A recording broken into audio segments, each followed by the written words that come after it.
Let's do this. So welcome everyone.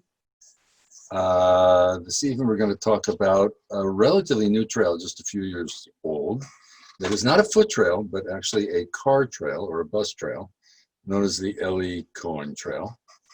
And recently, ever since Netflix came out with The Spy, there have been many, many requests to do this trail, or at least to stop on it. So this would be, we all thought it would be a good idea to talk about this, since it's relevant, as it were, because of people are watching more movies, more series, people are watching The Spy a little more, so this is a little bit relevant. So this evening we'll split this up into 4 different mini chapters. The first part will be just a general background of Elly Cohen's story, just the basics.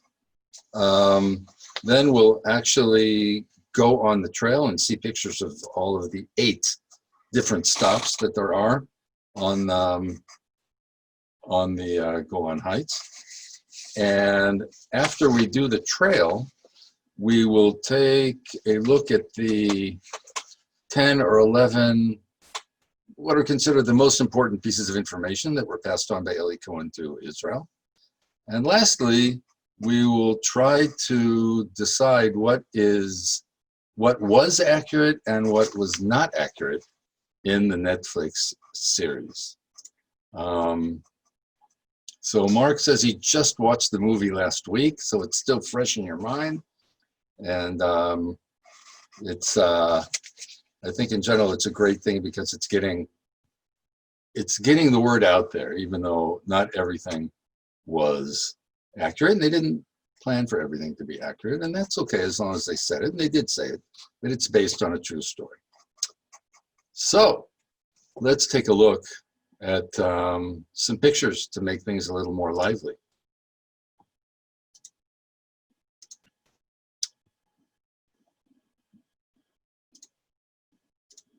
Okay, that is Elly Cohen when he was in Syria.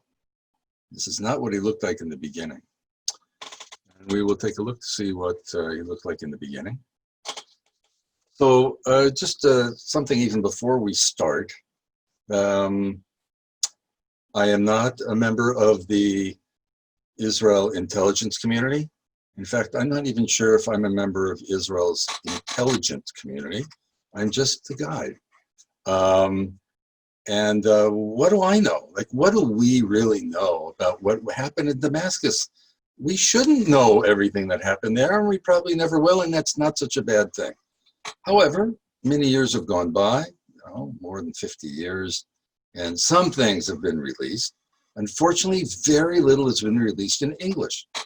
And there was one specific book that came out in English in 1969 called Our Man in Damascus, a little tiny red book that a lot of people read, put out by Stamatsky and sold in Stamatsky's. But that is very thin and just the bare, it's like an outline. However, there was a member of the intelligence community who had access to a lot of information of people in the Mossad and in the Army intelligence, named Shmuel Segev, who put out a number of editions of a book called Alone in Damascus. It's an excellent book.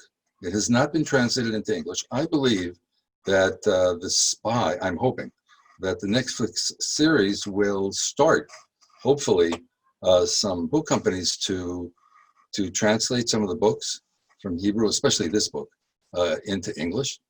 And that book is pretty much considered pretty much factual, from at least the angle of the intelligence community. But again, you never really know what is true and what isn't. So I tried to focus on the things that everybody kind of agrees on were true. So with that caveat, let's start. We all had bar and bat mitzvah pictures taken. This is Ellie's bar mitzvah picture with its tali bag. And he was born, Elly Cohen, in Alexandria in Egypt. His parents were from Syria, and they moved from Syria via Lebanon to Alexandria, a very big Jewish community and very wealthy, well-to-do, and well-accepted and safe community in Alexandria for many years.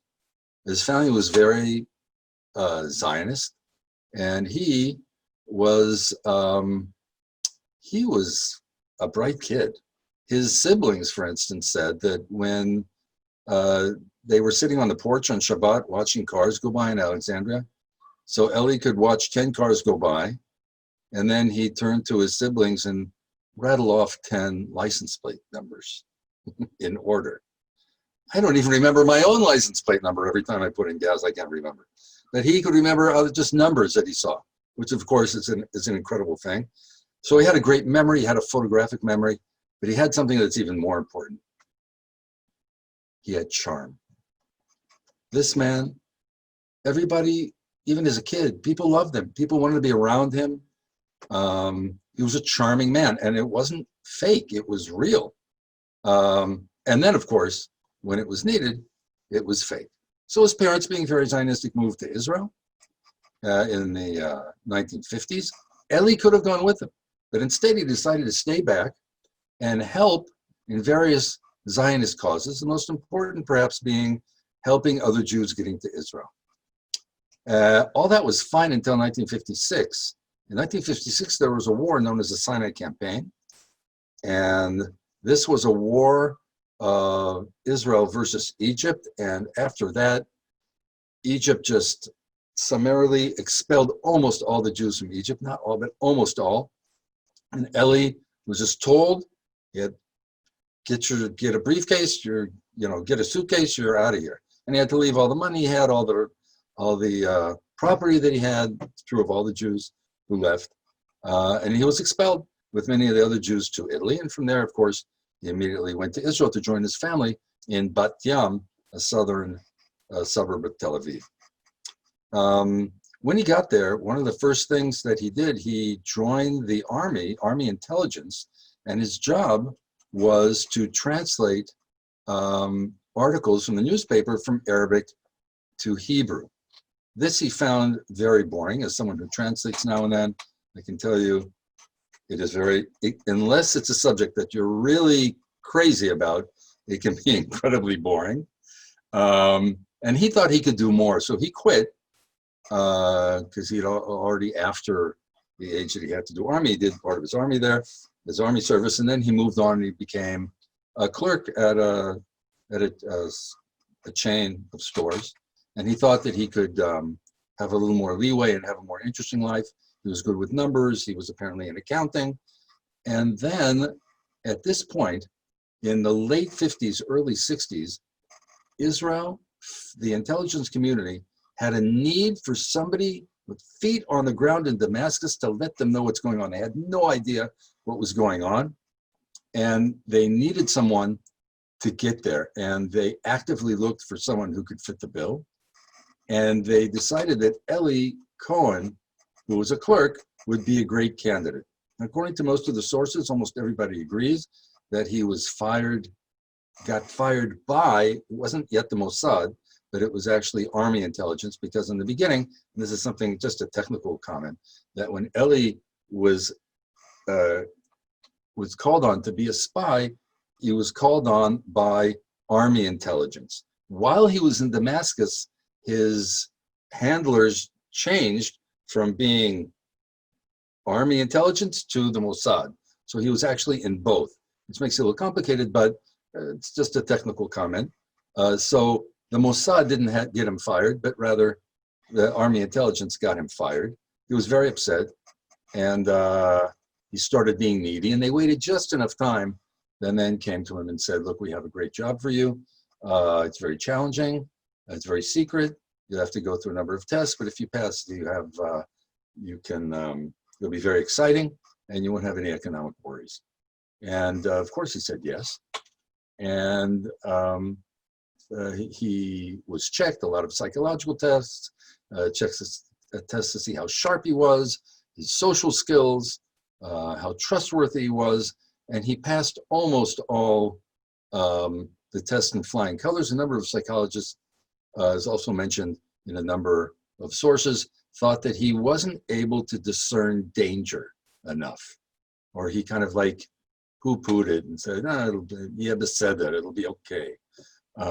Whereas perhaps he could have been more careful. That was about the only thing that went against him, but still, they needed someone there. He was fantastic in every other way, and so they decided he would be the man. And his cover story today, I don't think that exists. You actually tell your spouse the truth. But back then in the 50s and 60s, you lied to your spouse, which is what he was told to do. And he told her, his wife, Nadia, who we'll meet in a moment, that he was going to be a buyer for the defense ministry.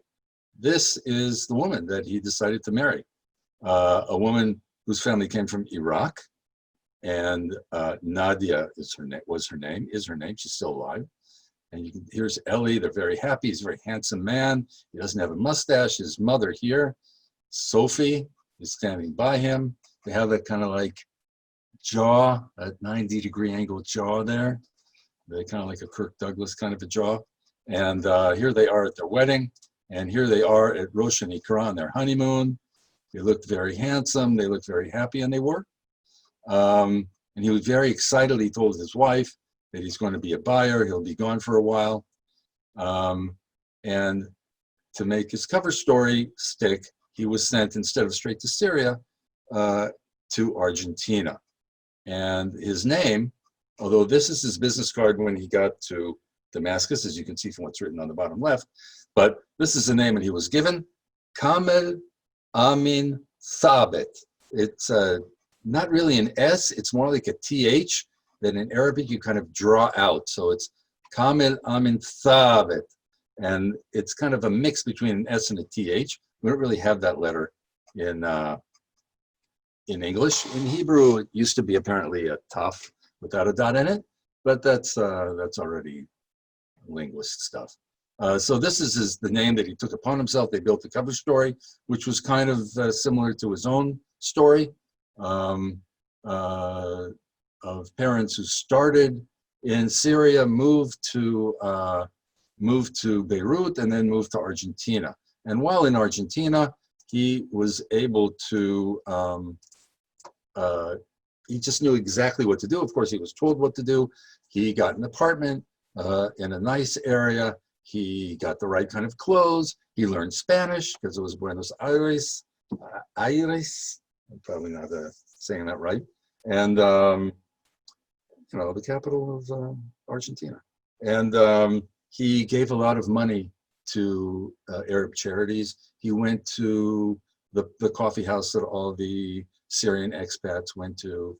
And he became very friendly with the editor of the Arabic language newspaper there. He just finagled his way in a perfect way. Now, we need to make to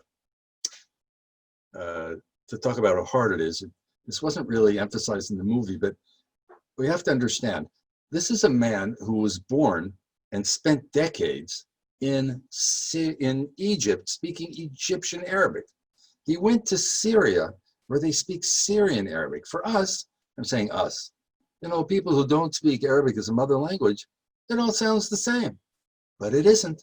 And I would say it is not unlike going to Mississippi. I just chose that. Okay, I didn't say Kansas, I said Mississippi. And asking someone, okay, I need you to go undercover in Boston. And then I need you to go to Brooklyn. Okay, and I want you to order coffee. So that man from Mississippi, or the other way around, right? As soon as they say the word coffee, you're gonna know that Ed is not a native person. He's gonna say coffee. You know, how hard, try to say coffee a long time in a different accent. So you don't realize how sharp this man had to be? He had to unlearn his Egyptian Arabic and the nuances, right? People don't just talk differently in the South than they do, let's say, in New England. They also act differently. They're interested in different stuff. They eat different foods. And these are the nuances that Elly had to learn, and he did it excellently. So after about a year there, doing everything right, and especially making friends with the military attaché in Argentina, who just happened afterwards to become the president. And this is a man who was his good friend, and you saw him if you saw the series. His name was Amin el-Hafiz, and he was very good friends with him and got a letter of recommendation from him. And then it was time, after about a year, in 1961, to move to Damascus.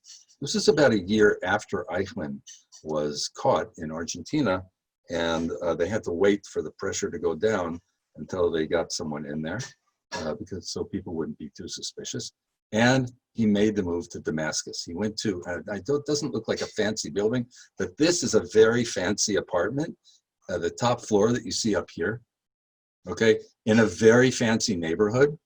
This doesn't look too fancy, you know, putting your underwear out there, okay. But that was, you know, Damascus in the 60s. But up here, this is Ellie's apartment. And this is him. I don't know who took this picture, or perhaps it was a selfie, one of the first selfies. But here he is on the roof of that same building. And right behind him is part of the defense ministry of Syria. So he could listen in, he could look and see if they're working at night, if there are trucks going in and out, what was happening, if there's something in the news. It was perfect. And pretty much immediately, he used his charm and his connections that he started making in Argentina to make his way up to the top echelons of Syria. And he had to buy the right clothes. He had to eat at the right places. He was a very sought after bachelor. He offered his apartment to all kinds of very high officials for very discreet meetings that would be very hush-hush. Wild parties, of course, he hosted.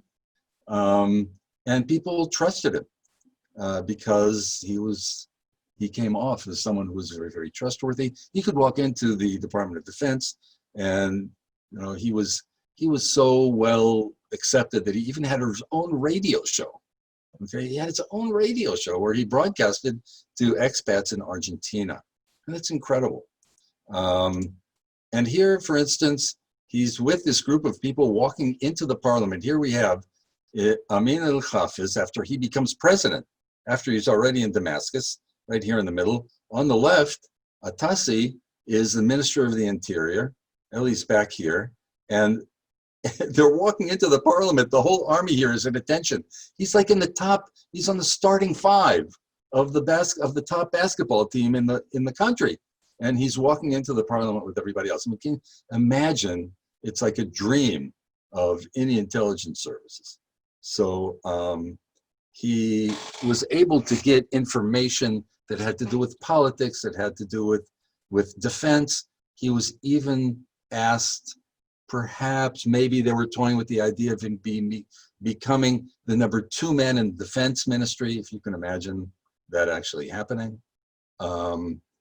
And now and then, of course, because he posed as import-export businessman, he went back to Bat Yam to visit his family, who suffered very much without him.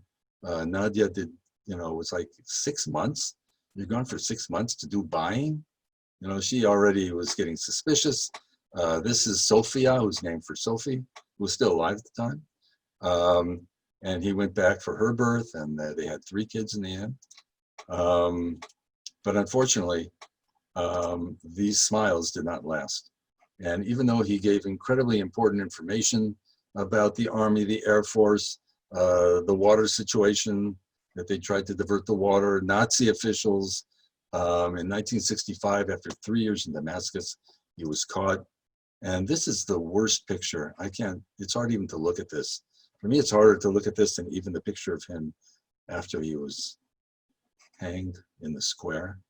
It's just like such a handsome man who's obviously been tortured with like Holocaust type tortures. And look at him, well, look what they did to him. And it really wouldn't matter what he would say. They just had no mercy for this man. And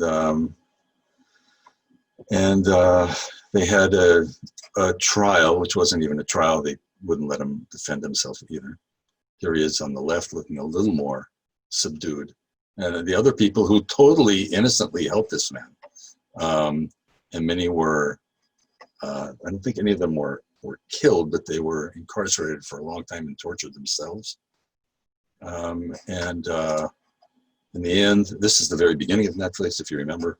They went and got the chief rabbi at 2 in.the morning. This is Elly with his back towards us. And they allowed him to do the vidui, the last prayer that one does before dying.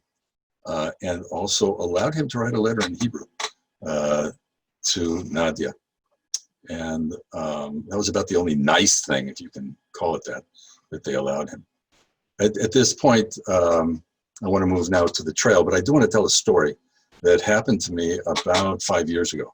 I was asked by someone to do a tour of Tzfat, and someone came from New York, and a man in his mid-60s, maybe it was 10 years ago, and as we're driving up to Tzfat, he says, I want to visit a man who is now very, very religious, but we both used to be hippies in the 60s. And in the 60s, we would do something that people really don't do today, which is called backpacking. So we went backpacking all over the world, but instead of going to beautiful nature places or to see beautiful art, we went to the places where there was the best hashish. I mean, this was like a drug backpacking thing that hippies did in the 1960s. And we heard that the best hashish in the Middle East was in Damascus. And we didn't say that we were Jewish. We didn't specifically have Jewish names. This man was from France. I was from New York. We went there. And boy, I can tell you, he tells me in his mid-60s, it was the best stuff I've ever had. And I'm sitting there late into the night. And then he gets really serious. So I had no idea what he was going to tell me. And he says, all of a sudden, there was this noise at around 2 a.m. And I see right next to me, the police come and they move everybody aside. And they take this man and they hang him. And only afterwards did I realize that was Elly Cohen. And he says to me, I was probably the last Jewish person to see Elly Cohen before he was hanged. A terrible, terrible story, which I had no idea he was going to tell me. Even after this rabbi said goodbye to him, Elly walked up on his own, even though he was totally destroyed by his torture. And he refused to have his head covered. And he said Shema Yisrael. And that was the end of his life right there. Very, very tragic story. So Elly immediately became a hero in Israel. And every city in Israel has an Elly Cohen school, Elly Cohen street, Elly Cohen synagogue, like in Rosh Pina, there's an Elly Cohen synagogue. And there's one village named for him in the Golan called Eliad, which means Elly forever. And in 2013, a tour guide named Gil Brenner decided to do a lot of research for about a year. Went, talked to the family, talked to the intelligence community, and got a lot of information and decided to kind of like invent a car trail that would take between 2 and 4 hours, which is in the Golan Heights, and all the places that Elly Cohen visited that you could still visit today. And he found a man, a kibbutz member of Kibbutz Ginosar on the Kinneret, who was a sculptor and would actually donate all these works for free. It would be paid for by donors. And they made the Elly Cohen Trail, which now is a known thing. And lastly, before we start talking about the 8 stops on the trail, at the time that Elly was here in the 1960s, not only could foreigners not go to the Golan Heights, but Syrians couldn't go to the Golan Heights, which were then called by Israel, they were called the Syrian Heights. So if I was, let's say, living in Damascus, and I was just a civilian, I was like, hey, let's go to the Golan Heights. There's a lot of springs there. I couldn't go. No way. It's a closed military area. So only people who had great connections could go there. Plus, there were a approximately somewhere between 150 and 200,000 civilians who were living in Syria, mainly supporting the army bases that were there, growing food for them, fixing their cars and all kinds of stuff like that. It was a hard life, but they lived there. So for Elly Cohen to be in the Golan Heights means he had to have incredibly good connections with high people, and he did. He was very good friends with the nephew of the chief of staff. Always a great thing. He also was a very good friend of a pilot. Since he was very well accepted in the Ministry of Defense, it wasn't such a hard thing for him to get here. So let's take a look. This is the good old CIA map of the Golan Heights, which actually is very good. And here I made I marked in blue the old road that they used to take. Damascus is over here off the grid. And the Elly Cohen Trail starts here near the tri-state border between Jordan, Syria, and Israel. It's actually on the border between Israel and Jordan at the Hamat Gader hot springs. And 6 of the places are in the southern Golan Heights. And then you have to drive for about 45 minutes, and you get to these 2 places, which are the last 2 places of the Elly Cohen Trail, which are in, let's say, the northern part of the Golan, near Quneitra. And anybody can do it. You don't have to have a special permit. You do have to have a car, though. You can't do this by public bus. You got to rent a car or know someone who has one, and then you can do this trail really within half a day with a simple map. And actually, the trail is on the web, and you can get information, or you can just ask me and I'll send you information. It's not a problem. So let's take a look at the 8 stops. The first stop is Hamat Gader, and Hamat Gader is today a very well-known and well-visited place of hot springs. What's cool about it is right on the spot, it is the spot of ancient hot springs that were there 2,000 years ago. At the time, even before the Romans, the time of the pagans who were here before the Romans. And this is a bathhouse from that time. This entire complex is an incredible complex. It smells like rotten eggs, like many hot springs around the world, a lot of sulfur. And here in the background, we're looking at Jordan, because this is right, actually behind these trees is actually Jordan. Or it's on the border, but it's a very safe place today. You can't actually visit these springs today for various reasons, but you can see them. And they simply took the same hot water that's very therapeutic, and they made pools. And you go to the pools. Of course, summer is not the best time to go during the day. It is open during the night on certain days. So if you are going in the summer, the nighttime is best. Winter, fantastic. Summer during the day, not suggested. So people go here, mainly older folks.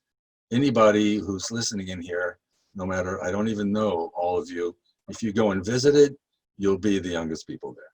But it's great, especially if you have aches and pains, especially arthritis, or maybe one day you will have arthritis, you're going to want to come here. But it's a cool place to visit. And actually, there's a hotel there today, and you get your own little personal hot spring right there. And in one of the corners is this memorial, the first stop of the 8 stops. Now, this is a very interesting story even before Elly Cohen, and that when the British took over after World War I, they had control of Hamat Gader, and a Jewish man from Haifa and a Muslim man from Beirut got together and decided to have a spa in the hot springs, just like they had 2,000 years ago. They're going to do the same thing again. And they made a nice little spa hotel, or hotel motel kind of a thing, and people came from all over. And that lasted fine until 1948. In 1948, according to the agreement, this was supposed to be part of Israel, but it would be part of the DMZ, the demilitarized zone, where Israel was not allowed to have any troops. They faked it, and they had police people go there. There were actually soldiers who wore police uniforms. But one day in the 1950s, Syria just decided, we're we're taking it over. And they just took it. And they didn't let the Israelis go back in. And nobody, what are you going to do? As they say, I mean, even though they signed the agreement in Rhodes in 1949 after the War of Independence, they just decided, no, we're going to take it for ourselves. And at that point, it became part of that closed military area. So the only people who went there were really high officials, mainly of the Syrian army. And if you were high up in the echelons of politics, you could also get here. It's a great place for Elly to go and spy. So what does he say to his friend, the nephew of the chief of staff? I'm freezing here in Damascus. I miss Argentina, and I would go back. I can't take it anymore. I'm suffering. What am I going to do? It's kind of like setting him up. And then he said, well, we got the El Hama. We have the hot springs.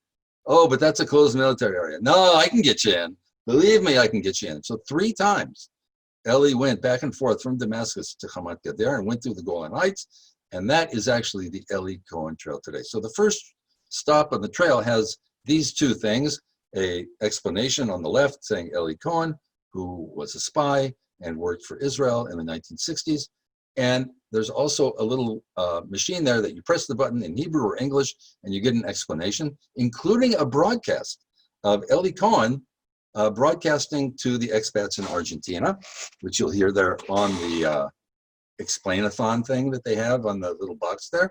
And then this is what the sculptor from the kibbutz sculptor did, is he actually did something biblical.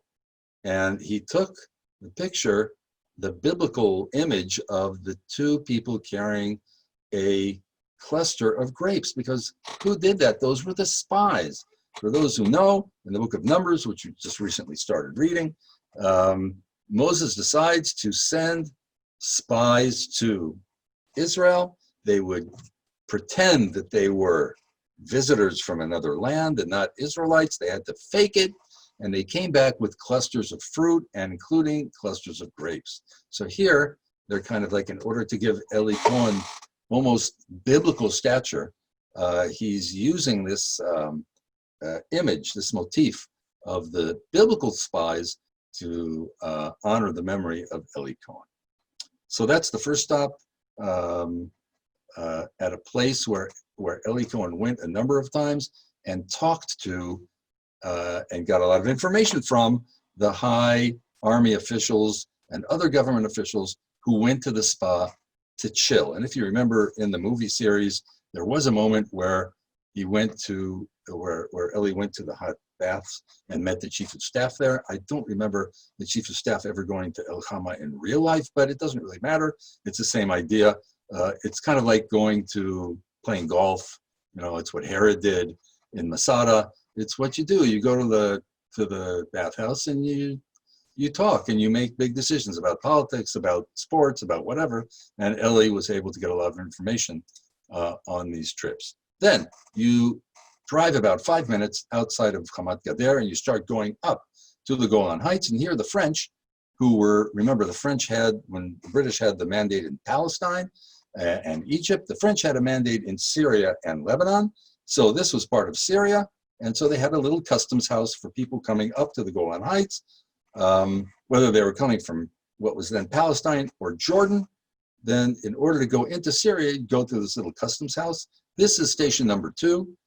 And in this station, you can see the left hand, the room on the left hand has pictures from the life of Elly Cohen. Really nice pictures. There's no door here, you just walk in. And if you see these signs on the left, here's a close-up. What Gil Brenner did, he got the okay in Arabic that Elly Cohen had to get the permit for a non-military personnel to get to the Golan Heights, signed in the name of Kamel Amin Thabit. And he copied it on a piece of brass so that he could put it up as a plaque. Incredible piece of information here that goes back to the early 60s. So this is a place also that Elly had to go through each time, because after the French left and Syria took over, they simply turned the customs house into a roadblock. And if you wanted to go up into the Golan Heights, you stopped there. They checked your permits going in and out, and they let you go on if you had the right permit. If you keep on going up to the Golan Heights, The third stop is at a place where there are anti-tank blocks. You see these huge blocks that are here? This woman with the red hat, behind her, two more of them. And in front of, between us and the woman is one more. These are called dragon teeth, or huge cement blocks to stop tanks. They're anti-tank blocks. And they were not put here by the French, as some people think, but rather by the Syrians themselves to stop any invasion of Israel that would come up to the Golan Heights. And there was a little camp here with another roadblock. In other words, it was not only hard to get into the Golan Heights, but once you were in the Golan Heights, to move back and forth, you'd be checked all the time.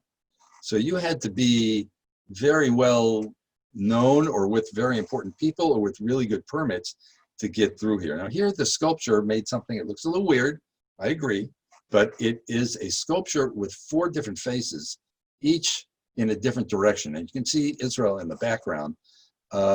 There's a number, and it doesn't exactly say why, but you can kind of understand. And the commentary that Gil Brenner writes is that Elly, first of all, from this area, from right here, you can actually see 4 different countries. You can see Israel, Syria, Lebanon, and Jordan. But also, Elly had many faces, literally many faces, right? He had a mustache, and he was very Arab-looking, I guess you could say, even though he was a Jewish Arab, right? But he made himself even more Syrian with that mustache. And but he also had to act as different people. He was one person in Israel. He was a different person in Egypt. He was another person when he went to Argentina. In Damascus, he was another person. And so the sculpture is trying to give the that idea over to the visitors. And here there's a little sign that says Elly Cohen, a trailblazer, or one who can break through, make breakthroughs, actually literally, because he broke through, as it were, this anti-tank device, but without using force, just with using stealth. So that's station number 3. Station number 4 is in a kibbutz called Kibbutz Afik. And the kibbutz today is on the spot of an army base that was known as Fik, an Arab village. And underneath that army base, or right next to it, is an ancient Jewish village from about 1600 years ago that was called also Afik. And we know there was a synagogue there, and we found a pillar, the greater we, the archaeologists found a pillar there that says, Ana Yuda Chazana, which means I am Judah the Chazan, on a pillar. So there was a synagogue there, and it was a Jewish village, afterwards an Arab village, now it's a kibbutz, but in between it was a Syrian army base. And here, this building right here, it's actually a very ugly building if you just look at the building, but it's in a beautiful, beautiful spot at the edge of a cliff. And this was the party room, or the clubhouse, for the Syrian army officers. And of course, Elly loved to rub shoulders with them, as did his hosts. So he was here a number of times. Interestingly enough, they called this, Gil Brenner, when he made this trail, he put a sign here that you can see, the brass sign that he put up, and it's called, he calls it the Mount Nebo Lookout.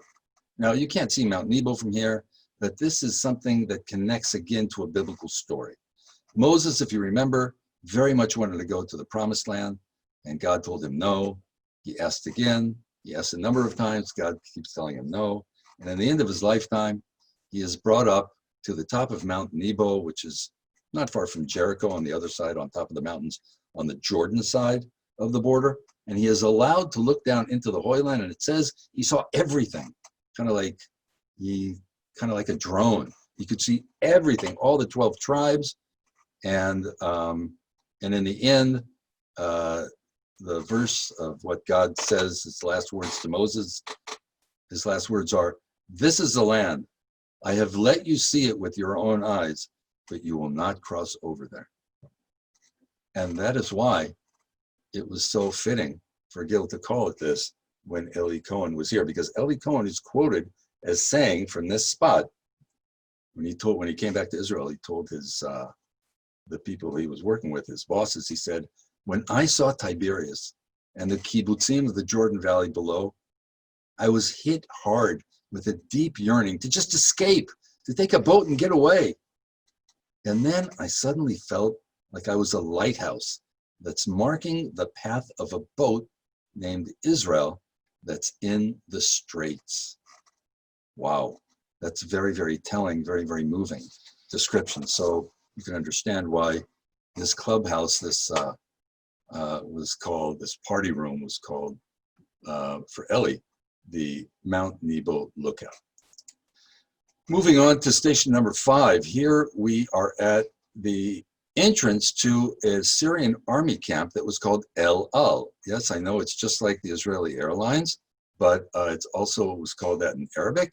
El Al was perhaps the most important military base of the Syrians at the time in the Golan Heights. And interestingly enough, and this is what's written here in Hebrew on the rock, this is the indictment of Elly Cohen that was read to him by, it's true, it was a kangaroo court. I mean, they didn't really have any justice there, but the indictment that they read him is actually connected to El Al, and I'll read it to you translated into English. Whereas the proofs and facts submitted to the court have convinced us without any doubt that the accused Eliyahu ben Shaul Cohen, who pretended to be Kamil Amin Tabet, penetrated the area of El Al, which is a military area whose entrance is forbidden, and this with the intention to gather information that could be helpful to the enemy. And whereas the very entrance to such an area necessitates death, according to the clauses 158 and 159 of the military judicial law, and whereas the gathering of information that could help the enemy and must remain secret for the security of the country necessitates death, according to clauses 271, 272, and 274 of the military judicial law. Therefore, according to the rules of law number 5 of January 7, 1965, appended by law number 33 of February 9, 1965, and according to the rules of the above clauses of the military judicial law, we find Eliyahu ben Shaul Cohen, 40 years old, of the resident of Tel Aviv and Bat Yam,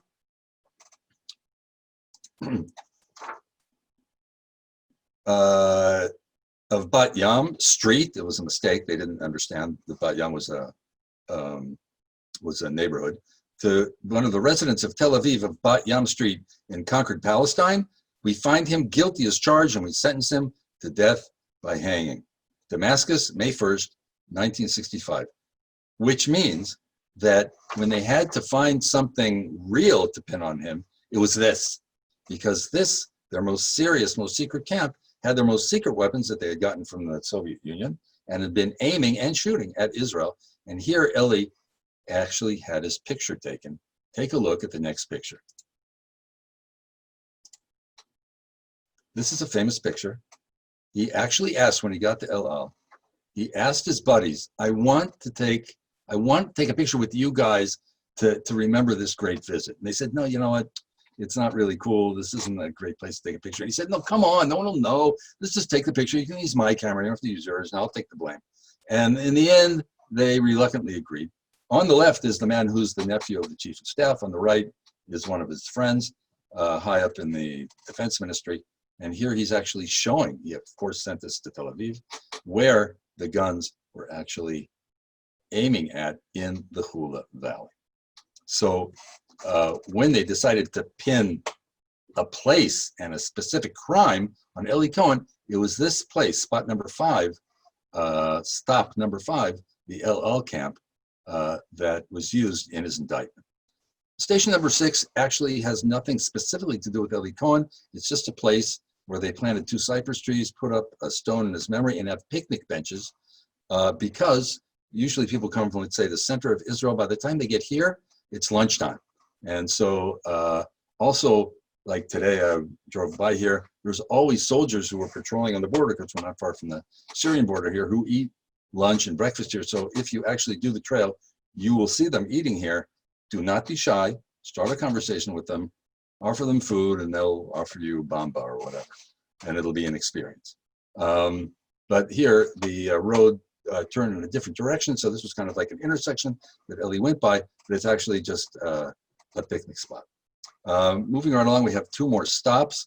This is up in Quneitra. We're actually about 100 yards from the Syrian border here. Very safe. Even when the Civil War was going on, the past 10 years, still is going on actually, technically, but when there was shooting going on, you could still visit here and you would not be in danger. This was the place where Elly had to go to when he came and entered the Golan Heights. This is where he had to get the okay, because this was the Syrian military headquarters of the Syrian Heights. So we had to go here, go up to the top floor, go all the way over to the right over here, and go to the man head of intelligence, get the permit, and then he would go on. And here they have actually the symbol of the Mossad here with the menorah and a verse, and the sculpture made here a lock without saying why. So you can kind of guess why. So Elly's story was kind of like a locked story, right? Kind of like a lock on your diary. You don't really let other people know who you really are. And also a spy has to be able to break through locks, right? He was able to go into places that other people were not allowed to go into because his key was mainly his charm and the whole facade of how he set himself up to be in the top echelons, even before he got to Damascus. So this is a very special place. You can actually go up. It's not in good shape, this building, but if you're very careful, not with little kids, but if you can go up to the top floor and actually go up here, go through this entrance and go onto the rooftop and look into Syria without any danger whatsoever. And the last stop, this is actually a picture of Nadia a few years ago when Gil Brenner opened the Elly Cohen Trail, and she is with him at the last stop, which is actually a sculpture of Nadia herself. And although you can't see it, between the sculpture of Nadia and Nadia are her 3 children. And here she's looking towards Damascus, the sculpture, and it says on the bottom here in Hebrew, waiting for Elly. In the beginning, she was waiting for Elly to come back alive, and now she's still waiting for Elly to come back so that he can be buried in Israel, but the Syrians will not let that happen. This is at the foot of Mount Avital, Israel's biggest volcano and most recent volcano in the Golan Heights. There's a very important intelligence base on top of it, which is kind of ironic. I don't think it's actually connected here, but after the 1974 war, Assad, the father of the current president, demanded that Kissinger go to Israel and get back Mount Avital for him. And Golda simply said, no, it's not going to happen. And Kissinger in the end agreed. And this is where he decided to put this sculpture, because we're actually only 75 kilometers from Damascus, which means it would take you about an hour and 15 minutes to drive there. So you're actually pretty close. And on the back of this is another biblical verse, right? Elly Cohen is kind of like given mythic proportions by connecting him to biblical stories. And the part is a verse from Jeremiah that says, stop your voice from crying and your eyes from tears, for there is a reward for your world, says God, and they will return from the land of the enemy. And there is hope for the end, says God, and the children will return to their borders.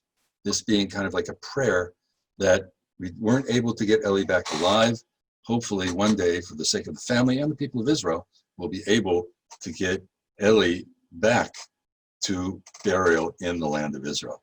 Until then, all that we have, if you take a look at this picture, is Elly's watch, which the Mossad was actually able to get and bring it back.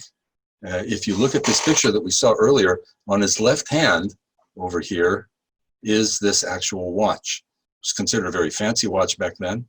I guess kind of like a Rolex or whatever would be fancy today. And they gave it to Nadia, who then gave it back to the Mossad and said, if you'd like to display it in the museum, they have their own museum. So then it's okay, and that's where it's displayed today. And there is hope that perhaps maybe one day we'll be able to get Elly back to burial.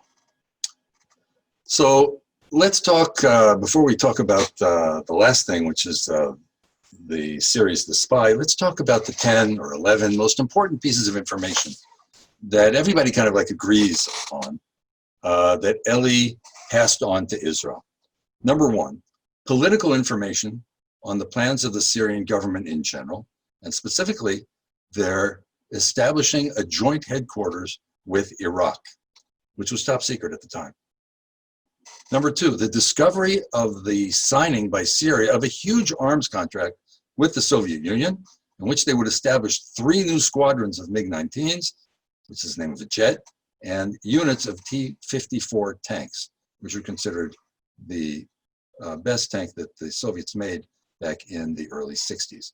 And when the first arrival of the first 200 T-54 tanks came, they brought in MiG-21 jets, which is the latest word in fighter jets in the world. And when they arrived, Elly was able to tell Israel that they had arrived. He gave them the exact formation of the Syrian army along the entire border of the Syrian Heights, today known as the Golan Heights, including locations of artillery and which cannons were there. And he also told them a very interesting piece of information, that the commander, whose name was Hariri, of all Syrian forces on the Golan Heights, decided he wanted to start shooting and warm up the border, as they say, with Israel, without the okay of the Syrian chief of staff. In other words, the man who was in charge of the Golan Heights had that much freedom to heat up the border, start shooting, even without the okay of the Syrian chief of staff, which was also very important and shows the instability of quiet on the border between Israel and Syria. And lastly, something that was very much talked about and still is talked about, the details of the plans, what was called in the movie Shalal, but was actually known today in English as, has a very long name, the Jordan River Headwaters Diversionary Canal Plan, which was not made by Syria actually, but by the Arab League, but to be done in Syria. Now, according to the, well, we'll talk about that in a moment, but he gave them details. We knew that it had happened, but that they were planning it, but we didn't have the details. And Elly, according to one report, went into the defense ministry after all the heads had left and only the secretaries were there, and he knew them by name. He walked in and said, you know, I'm trying to buy some property, maybe on the Golan Heights, and I heard there's some kind of a water project there, and I want to, if it's okay, I just want to take a look at the blueprints. And they said, okay, but don't take it out of the office. He took pictures, and within days, it was already in the hands of the Israelis. He put the film in the leg of a table that he sent to Switzerland, which then got to Tel Aviv. Towards the end of his time in Syria, this 3 years, there was more information that he gave, including where the power bases are in the government and the army. In other words, this man was able not just to know what's going on militarily, but also politically, and vice versa. It's incredible that he was able to get so much in with the top echelons in both of these areas of leadership. He was able to give details of the location of the 10th Division in the Golan, the number of tanks that were in Quneitra, and any pilots that died in training, he would pass on their names. So much so that one morning, the folks in the Mossad called him, Morse coded him, and asked the names of some of the pilots. By the evening, he actually had the names and sent it back to them. Then he let them know that 40 new planes arrived from Soviet Union and Syria, that the Air Force was only able to get 4 off the ground. That's a very important piece of information. The next piece of information is even more golden, because you only a person who's there and has a source in the Air Force would know this. The fact that Syrian pilots will do almost anything not to get into a dogfight with Israeli pilots, and when told by the Air Force to make any kind of contact with Israeli airplanes, will come up with the most creative excuses why not to fly. I have a sore throat, I don't feel well, I have a headache. That is incredible information. And Israel used this piece of information for a number of things, including the destruction of all of the heavy equipment that was used to make the diversionary canal. And lastly, very close towards the end of his life, the whereabouts of a former Nazi, whose name was Franz Rademacher. He was head of the Jewish division of the German Foreign Ministry. He was at the 1C conference. He was one of Eichmann's top officials, and he was able to let them know where he was living. So those are, I think, 11 of most important things that he passed on. And of course, there's probably more that I have no idea about and that we may know one day or we may never know. But even that in itself is incredible. Let's try to finish with what was accurate and what wasn't accurate in the Netflix series The Spy. So first of all, to give the benefit of the doubt, the makers of the movie wrote in the very beginning that it was based on the true story. They just didn't say exactly what was true and what wasn't, and let us they used a lot of poetic license, but that's okay because they said they were going to do it, and it is Hollywood after all. So first of all, after the movie came out, Nadia and her daughter, Sophie, both saw it. And their first reaction was that they were very hurt and insulted by some of the things that were in the movie. But they were happy that it came out because they said it got the story of Elly Cohen out to the world. And whether it's all true or not, and they said that he did things that weren't ethical and things that they don't believe happened, that's a different story. They were happy that it came out. And they were hurt at the same time, which is totally understandable. They both said that they were very impressed by Sacha Baron Cohen's performance. In other words, he was very, very much like they remembered Elly. And that's a very big compliment because obviously he learned, he had to learn about him to play the part. So in general, the series was a great success in bringing Elly Cohen's story to the world because until now, most of the information was in books that were in Hebrew, and people who read English had very few sources to go on. And this now brings the story out. And also, of course, the Mossad and the rest of the intelligence community are not going to disclose all the details of his work and his capture for obvious reasons. And because of that, there's always going to be a lot of myths circulating about Elly. Some simply aren't true, and some we may never really know about. So let's start with the pressure that was very, very obvious in the movie of the local intelligence community in Israel to get a spy into Syria in the early 60s, and they were under a lot of pressure. That's true. Really, really needed someone. That doesn't mean that they compromised by taking Elly. I thought he was fantastic, and he's considered like the top of the top. But that part actually is very true. And the stories of his recruitment by military intelligence and the intense preparations for going undercover are pretty much according to the books. However, if you remember when Elly got to Argentina, during a party, he climbed up a wall to the second floor, broke into Amin El-Hafez, the military attaché's office. Could never happen because he'd blow the whole mission. That wasn't part of his job at all. He was just supposed to set up his cover story. So that couldn't have happened. He was not almost caught by Suidani, the man who in the end did catch him, that guy with a very, very scary face. That didn't happen in Argentina. He wasn't even in Argentina. He was in Damascus. And the story of the guy chasing him and falling down 3 stories to his death and then having to get away, not true, according to all the sources that are considered reliable that we have today in Israel. That's creative drama, but that's okay. Later in the movie, there's a part where Elly adventures off into the woods, jumping on a truck, driving with it, not being seen, and discovering some huge secret base. That's fiction. Never happened.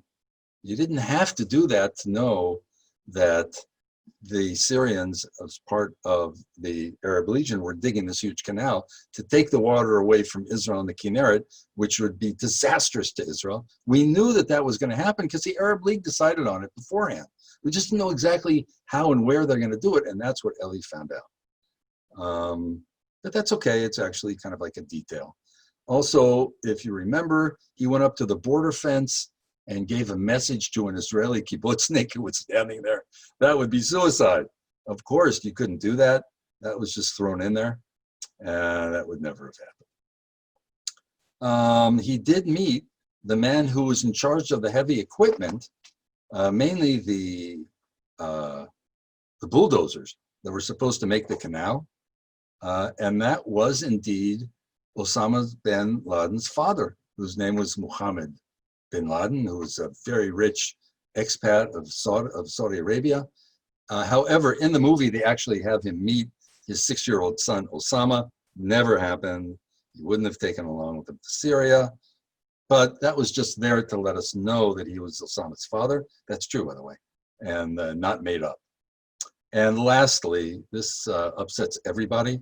And I'm not doing this to make you upset, just to put things in place. The eucalyptus trees that shaded the Syrian bunkers, they were there long before Elly Cohen arrived in Syria.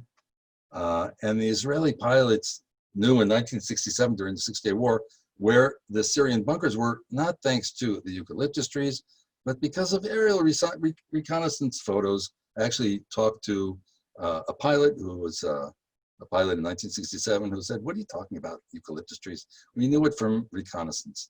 And also there are a number of articles been written about this. The French actually are the ones who started bringing eucalyptus trees way back in the 20s and 30s. The eucalyptus trees by the time of the Six-Day War were huge. And although many of them, yes, kind of stupidly were put near the bunkers, that wasn't thanks to Elly Cohen. But it's important to say Elly is amazing and inspiring, even without these myths being true. And the people who made the movie made a movie and said beforehand that it wasn't all 100%. So it's a great thing that the story is out there, but not all of it is 100% true. As long as we know, that's fine. Lastly, I just want to finish with 2 ideas. Elly teaches us a lesson. And I think one of the lessons that we can learn from Elly Cohen is one person, even one person, can make a huge change in the world for good. Elly has taught us never to underestimate the power of even one human being. One person. You don't need an army. You don't need a whole group of people. Just one person can change the world.